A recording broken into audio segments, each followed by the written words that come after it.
송 교수님, AI 모빌리티 분야가 다양하기는 하지만 그래도 우리나라에서 AI 모빌리티의 선봉에 선 기업, 그룹 한 곳을 꼽으라면 현대차 그룹이죠. 현대차 그룹 한번 현황 정리해보고 가보도록 하죠. 역량은 좀 어떤지, 지금 잘하고 있는지를 봐야 될 것 같습니다. 거의 유일무이하잖아요. 원톱이죠. 네.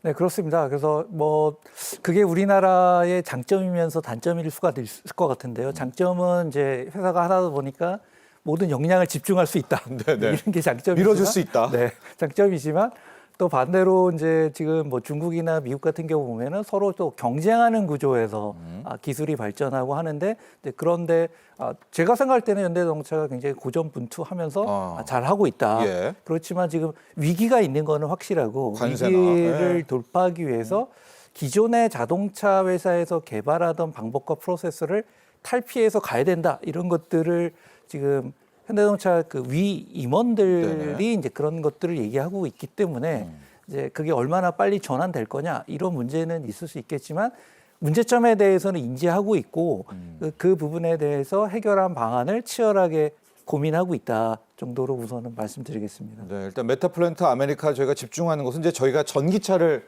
만드는 공장이잖아요. 지금 약간 좀 달라지게 전용한다고는 하지만 저기에서부터 언젠가 또 AI 모빌리티 좀 펼칠 수가 있겠죠? 또 본고장에 가서? 그렇습니다. 그래서 사실 이제 아까 말씀드렸던 애틀란타도 한번 다녀왔었는데요. 네. 그래서 우선은 이제 뭐 지금 이제 그 관세 문제 때문에도 좀 문제인데 시기적절하게 현대자동차가 사실 그 관세 문제를 예측하고 공장을 졌을 네네. 것 같지는 않지만 어쨌건 간에 그 시기적절하게 이제 공장을 만들었던 것 같고요. 네. 그다음에 이제 그 현대자동차 산하에 사실 보스턴 다이나믹스라고 네. 굉장히 그 대단한 로봇 로봇 기업이죠. 기업을 네. 갖고 있습니다. 그래서 이제 그런 로봇 기업들이 이 생산을 자동화하는데 뭐 많은 기술들이 최첨단 기술을 좀 갖고 있다라는 것도 네네. 굉장히 특이점이고요. 투입한다더라고요. 맞습니다. 하반기부터. 맞습니다. 네. 그래서 그런 부분도 굉장히 좀 시사점이고요. 그 다음에 이제 실리콘밸리가 사실은 이제 스탠포드라는 대학을 통해서 우리가 굉장히 널리 알려져 있는데 사실은 조지아에도 유명한 대학이 있습니다. 그래서 조지아텍이라고 조지아텍이요. 들어보셨는지 네, 모르겠지만 네. 그래서 조지아에 사실 생각보다 조지아텍이 유명하지만 기업이 없습니다. 인더스트리가 없고. 그래서 이제 현대자동차가 굉장히 대규모로 현대기아가 투자되고 있고 네. 그다음에 그 공장의 규모도 울산 공장이 대략 한 여의도의 3배라고 하는데 여의도 4배 규모의 그 굉장히 큰 공장이 지금 들어가 있어서 지금 사실은 그 조지아텍하고도 굉장히 긴밀하게 현대자동차가 컬래버레이션을 좀 하려고 하고 있어서 상당히 좀 시기적절하게 잘 했다. 하고 있다 이렇게 좀 생각이 네. 됩니다. 자, 저희가 현대차 그룹 점검까지 해봤고요. 좀 다음 분야입니다. 하늘을 나는 차, 플라잉카라고도 이야기하고 UAM, 도심항공교통 이렇게도 표현을 하는데요. 오죠? 교수님, 곧 UAM 시대?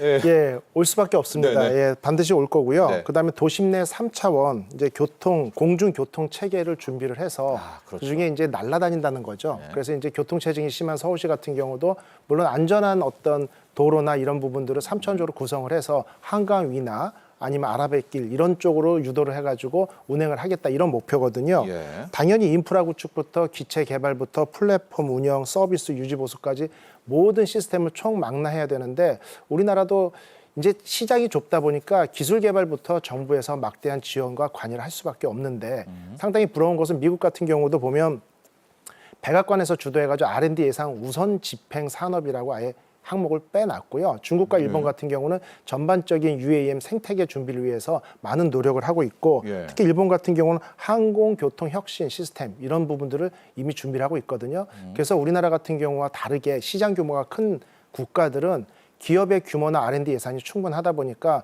정부의 어떤 정책 주도하에 기업들이 자발적으로 기술 개발부터 A부터 Z까지 어느 정도 꾸려나가고 정부 차원에서는 생태계 개발이라는 전체적인 레이아웃만 잡아주는 경우가 많고요. 근데 우리나라 같은 경우는 정부와 민간 또 대학, 연구기관 이런 부분들이 서로 협업을 통해 가지고 많이 지원해야 되는데 현재 목표는 뭐 2028년 요럴 때 아니면 30년 요때쯤이면 시범을 통해 가지고 네. 응급 환자 우송에 최우선적으로 사용하겠다. 네네. 닥터 헬기 개념이겠죠. 네. 이런 어떤 예상을 갖고 정부 차원에서도 많은 노력을 하고 있습니다. 우리 교수님 보시기에 제가 느낌으로는 그 아라뱃길 타고 쭉 내려오는 이 정도는요. 네.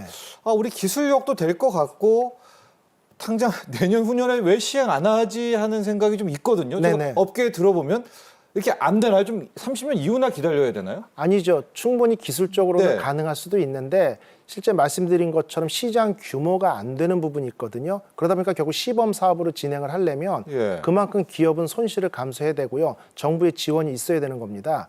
좀 더 극단적으로 표현하면 지금 수소전기차 우리나라 보급에서 전기차하고 약간 서로 어느 게 우선이냐 이런 얘기 나오잖아요. 예. 수소전기차 한 대 만들어 팔 때마다 현대기아가 3천만 원 손해보고 있고 환경부도 3천만 원 지원해주고 있고요. 네네. 그러니까 차 한 대 운행할 때 기업과 정부 세금 포함해서 6천만 원 정도가 들어가야 되고요. 충전소 하나 설립하는데 30억 들어가거든요. 1년에 2억씩 적자가 나고 있고요. 예. 그렇죠. 그러한 차가 기간을 없으니까. 예. 그러한 기간들을 우리가 인내하고 견뎌야 되는데 UAM도 마찬가지겠죠.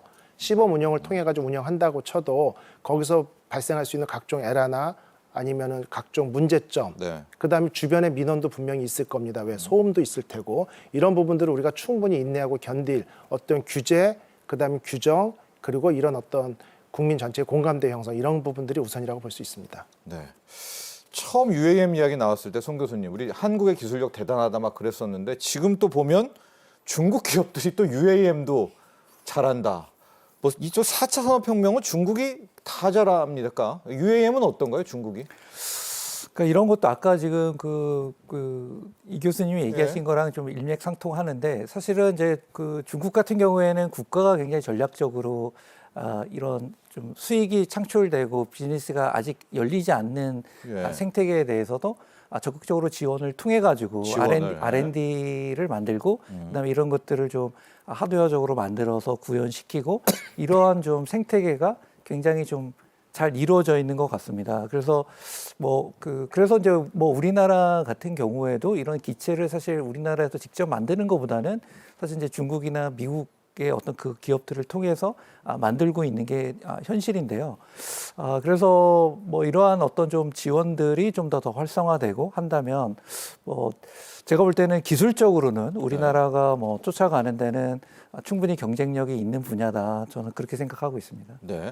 그 교수님, 조금 더 이야기를 넓혀서 우리와 중국의 모델이 조금 다르다. 그러니까 네. 중국은 약간 차로 갔다가 이렇게 네네. 뜨는 모델인 네네네. 반면에 네. 우리는 헬기 모양이다. 조금 더 네네. 디테일하게도 미국까지 한번 세 국가 비교를 좀 해볼까요? 네네. 예. 조금 전에 이제 동영상으로 네. 애니메이션 보신 것처럼 중국 같은 경우는요, 기본적으로 자동차를 어떤 방법으로 평소에 자동차로 사용하다가 날아가는 이런 어떤 모형을 이제 컴바인해서 조합한 형태를 많이 개발하고 있거든요. 완전 영화네요, SF 예, 영화. 그래서 분리형 플라잉카인데 저 뒤에 있던 게 분리가 돼서 바퀴는 이제 세 축으로 되어 있고요.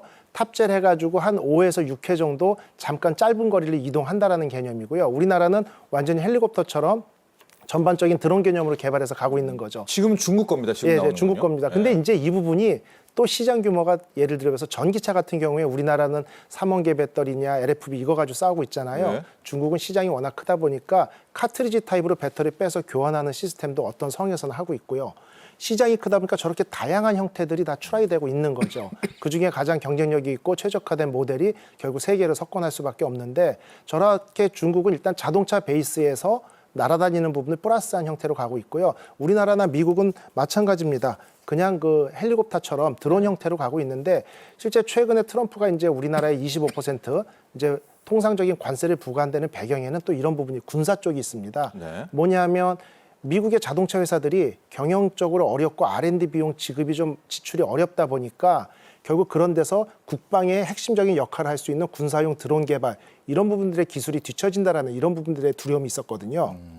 그래서 현대 같은 경우는 이제 플라잉카 개념으로 미국에서 일단은 이걸 갖다가 출시를 하고 테스트를 하게 되는데 중요한 의미는 그 테스트 베드를 실제 모하비 공항을 이용해서 하게 돼 있습니다. 예, 모하비 공항이요? 예, 예. 미국의 모하비 공항 같은 경우는 첨단 항공 기술을 테스트하고 상업용, 군사용 모든 것을 테스트할 수 있는 집약체거든요. 네. 그래서 그 부분에서 어떤 상용 기술 검증까지 가능한 것이기 때문에 이런 부분에 대해서는 실제 미국하고의 협업 관계 이런 것들은 중국에 대비해서 상당히 좀 앞서 있다 이렇게 볼 수 있습니다. 네, 방향은 좀 다른 것 같습니다. 중국은 아예 좀 이제 비즈니스인 것 같고 우리와 미국은 군사용과도 좀 경험을 네네. 하면서 좀 이제 발전을 시키고 있어서 자 과연 어느 국가의 이 UAM 하늘을 나는 차가 또 표준이 될지도 한번 지켜봐야 될 것 같은데요.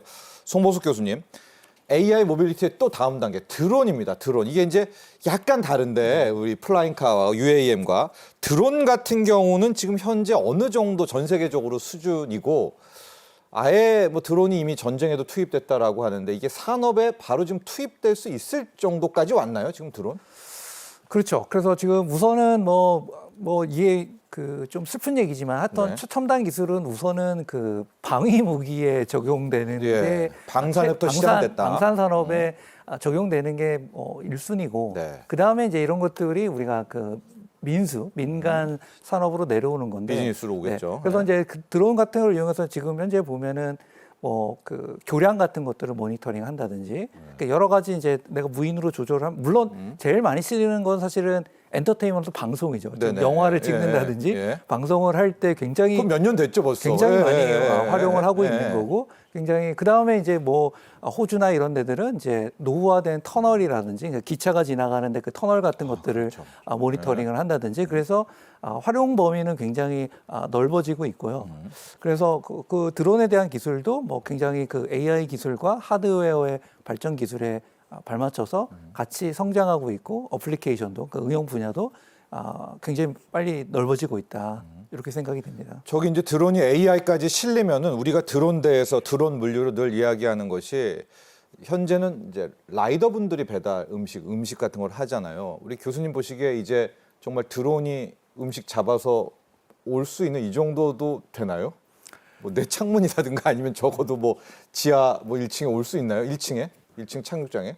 그러니까 이제 아까 이게 이제 다 연결이 되는 건데요. 네. 그러니까 물론 이제 데모는 할 수 있는데 한번 그걸 놓쳤을 때 그 뭔가 지금 규제요 또. 예. 사회면 뉴스에 나올 수도 있지 않겠습니까? 네, 뭐 예. 그 드론이 갖고 있는데 그 물체를 19층에서 떨어뜨렸다. 예. 그러면 이게 그 아래에 있는 사람한테는 굉장히 그 큰 사고로 네. 다가올 수 있지 않습니까? 그래서 어떻게 됐든 간에 이게 우리가 굉장히 사고가 발생하는 경우의 수를 굉장히 줄여야지만 이제 이런 산업이 꼽힐 텐데 이제 그게 아까 뭐 앞으로 돌아가는 건 아니지만은 지금 자율주행 쪽에서 이런 사고 사례를 굉장히 적은 형태로 이제 알고리즘을 개발을 하고 있고 이런 것들이 개발이 되면 이런 것들이 아까 뭐 UAM도 내려올 거고 드론도 내려올 거고 그러면은 뭐 신뢰성, 안전성이 그렇죠. 확보가 된다면 될 텐데 지금 현재로는 실증 또는 데모에 대한 수준은 충분히 되나? 뭐 네. 배달이 됐든 네. 이런 것들은 다 가능한데 만에 하나의 경우 그렇죠. 이제 이거를 대응하는 것이 네. 비즈니스나 상용화는 데 굉장히 중요한 문제고 맞아요. 이런 것들이 네. 앞으로 계속 좀 지속적으로 그렇죠. 네. 해결하고 해야 되는 문제라고 생각이 됩니다. 가령 뭐 배달의 민족이라든가 쿠팡이츠가 저걸 직접 써야 되는데 안 쓰겠죠. 그렇게 뭐 사고 한번 예. 나갈까 봐. 사고 한 번 나면 기업이 문을 닫을 수도 있습니다. 그렇죠. 그러다 네. 보니까 이게 지역적으로 조금 적절한 서비스가 정해져 있어요. 우리나라 같은 경우는 서해안 충청도 지역이 다도해라고 그러잖아요. 섬 지역이 워낙 많은데 그런 쪽으로 어떤 물류 배송을 위해서 배가 가야 되거든요. 그래서 일부 배송 같은 경우는 도서 지역 같은 경우는 드론을 이용한다면 그건 좋네요. 상당히 효율성이 네. 높을 수 있고요. 또 이게 상당히 오래전에 나온 얘기인데요. 제주도 한라산 네. 꼭대기까지 뭐 노약자나 지체가 좀 불편하신 분들이 올라가기 어려웠거든요. 거기를 드론을 이용해가지고 서비스 어떤 이런 시스템을 개발하자는 얘기도 나왔었고 이렇게 지역 특화 서비스가 상당히 필요한 지역인데 이게 이제 충청도나 대전 지역을 가지고 행정 서비스 그다음에 대전 지역에 보면 군 부대들이 좀 밀집해 있거든요. 네네. 그러니까 군 부대 이런 어떤 국군 대전병원용 어떤 혈액 수송 이런 시스템 쪽으로 이미 조금씩 상용화에 대한 준비를 하고 있습니다. 네. 저도 이제 가끔 산에 갈 때 그 산 끝까지 아주 산 잘 타시는 분이 엄청 그죠. 예, 매가지고 거기 아이스크림이라든가 뭐 막걸리라든가 지고 막 올라가시잖아요. 드론으로 그거를 보내면은 어떨까 그런 생각을 좀 하는데. 예, 정확히 하고 보신 있나요? 겁니다. 예, 뭐 네, 도봉산 같은 데 가봐도 한 40kg 정도 되는 짐을 지고 저희는 혼자 올라가도 힘든데 그분들 막 잘 올라가시죠. 예. 그러니까 컵라면 값이 비싸지는 건 당연한 건데요. 네, 네. 말씀하신 대로 드론을 이용해 가지고 물류 서비스를 한다라고 하면 송 교수님 말씀하신 것처럼 도심 지역 아파트에는 실제 밑에 있는 사람을 피해서 피자를 배달할 방법이 없어요. 그렇죠. 19층이면 떨어진 피자 맞고 사망할 수 있거든요. 네. 그런데 산악 지역이라 보면 훨씬 안전하니까 거기서부터 시작하자. 그렇죠. 입산 금지 구역 같은 데를 이제 어떤 비행 경로로 잡아가지고 물품을 산 꼭대기까지 운송한다라고 하면 훨씬 획기적이 되지 않을까 이렇게 보고 있습니다. 드론은 이스라엘이 또 잘합니까? 다 중국이 잘하는 것 같은데 드론 분야는 또 이스라엘이 상당한 수준이라면서요. 혹시 전쟁을 좀 많이 해서 그런가요? 예, 전쟁을 또 많이 했고 또 그쪽에 AI나 첨단 산업 쪽에서 상당히 정부 지원을 발판으로 해가지고 상당히 앞서 있습니다. 그러다 보니까 예전에 우리가 첨단 산업하면 중국, 미국 이렇게 두 지역만 좀 경계를 네. 하고 이제는 이스라엘까지 그 분야에 뛰어들면서 우리나라는 좀 진퇴양난인 상황이고 많은 노력을 기울여야 되고 긴장이 될 타이밍이라고 볼 수 있습니다. 예. 자, 그런데요, 송 교수님. 이 AI 모빌리티 같은 경우에는 해킹이 뭐 다 해킹이 문제겠지만은 왜냐하면 이건 자율주행의 해킹이라든가 하늘을 나는 차의 해킹이라든가 보안도 함께 발전해야 될 것 같습니다. 맞는 얘기고요. 사실은 좀 심각하게 얘기하면 사실은 소위 얘기하는 내셔널 시큐리티 사실은 국방의 방위하고도 좀 관련이 될 수 그렇죠, 있겠죠. 그렇죠. 사실은. 예, 그래서 예. 뭐 이거는 뭐 아무리 강조하더라도 이거는 뭐 지나침이 없는 문제고요. 근데 문제는 그러면 이거를 어떻게 좀 대응을 할 거냐 이런 문제가 있는데 이제 사실은 이제 그 해킹이라는 건 창과 방패와 같은 예. 거고 완벽하게 막는다라는 것도 어려운 거고 그러면 언젠가는 또 뚫린다는 얘기인데 예. 그러면 이제 자동차 쪽에서의 대응 방법은 이거를 좀 더 같이 협력해서 표준화도 하고 뭔가 이런 것들을 공동 대응하는 게 적절하지 않느냐. 예. 그래서 개별적인 대응보다는 그래서 그렇죠. 지금 하고 있는 것들은 좀 표준화도 같이 진행을 하고 있고 그래서 이런 것도 이제 자동차 쪽에서 이제 공동 대응을 함으로써 굉장히 좋은 효과가 있다면 이것도 똑같은 얘기로 이제 미래 모빌리티에 다양한 것들이 있는데 이제 이런 것도 확산이 될 수 있을 것 같고 그래서 지금 현재 이제 자동차 쪽에서 대응하고 있는 방법은 좀 표준화를 통해서 공동 대응을 통해서 좀 공동 대응. 위험성을 막는 게 가장 지금 현재 최선의 선택 아니냐 이렇게 생각하고 있습니다. 자, 이제 어느덧 시간이 다 됐습니다. 이호은 교수님, 마지막 재연 시간입니다. 자, 네네. 이야기를 오늘 다 두 분의 전문가 들어보면 우리가 기술은 되는데 네네. 사회적인 협의, 합의 이게 네네. 절실한 것 같아요. 네네. 그래서 결국 기업의 기술 개발도 중요하지만 말씀하신 것처럼 사회적인 우리 국민들이 이해하고 합의해야 되거든요. 그런 노력은 정부와 기업이 같이 많은 홍보를 하고 미래에 대한 비전을 제시할 필요가 있거든요. 저희가 그 부분에 대해서 기술적인 어떤 보안 문제라고 해서 잘 알지 못하는 상황에서 무조건 동의해 주는 데는 한계가 있고요. 결국 이런 부분도 중요하고 또 정부 차원에서는 규제 무조건 완화할 게 아니라 기술 개발의 가이드라인이 될 수 있도록 좀 선도적으로 기술 어떤 플랫폼을 만들어 놓는 것들이 기업의 방향성을 제시하는 데 상당히 중요한 포인트가 될 수 있거든요. 네. 이러한 부분들이 공동 노력해야 될 부분이라고 볼 수 있습니다. 그렇습니다. 정부도 그렇고요. 이 관련 기업들이 여러 가지 사례라든가 이런 걸 좀 미리미리 알려주시면 우리 국민들이 또, 네. 또 이해력이 좀 있으시거든요. 그러면은 또 된다. 또 이런 많은 소통이 필요할 것 같습니다. 자, 오늘 송봉섭 아주대 미래모빌리티 공학과 교수, 이호근 대덕대 미래자동차학과 교수 두 분과 함께했습니다. 오늘 감사합니다. 수고하셨습니다.